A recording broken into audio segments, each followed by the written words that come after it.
tamartu waa udubdhaxaadka nolosha aadanaha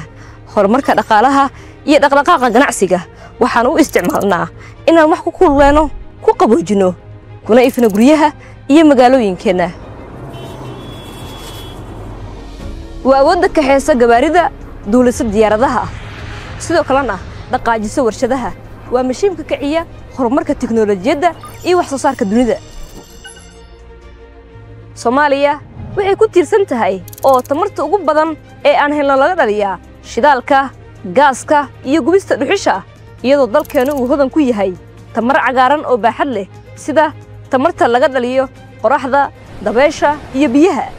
ganacsato Soomaaliyeed oo maalgashi ku sameysay tamarta ayaa bulshada iyo ganacsiyada dalka siiya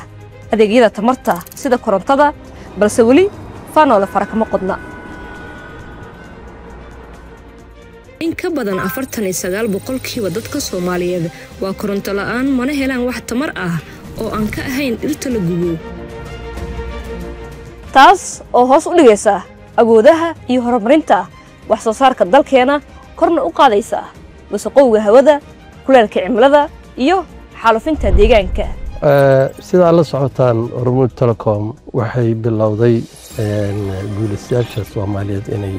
soo bandhigto si sanadla ah sanadkii afraad ayaa haddaan mari doonaa haddii la yiraahdo bandhigga sanadkan guulaystayaasha Soomaaliyeed wuxuu ku saabsan yahay tamarta iyo climate ayuu ku saabsan yahay sidii climate loo dhowri lahay tamartana loo soo saari lahay oo wadanka tamar ku filan loo heli lahay insha Allah taala sida aan u caynay wuxuu dhici doonaa 15 bisha Oktoobar waxaan rajaynaynaa guulo wax ku ogaana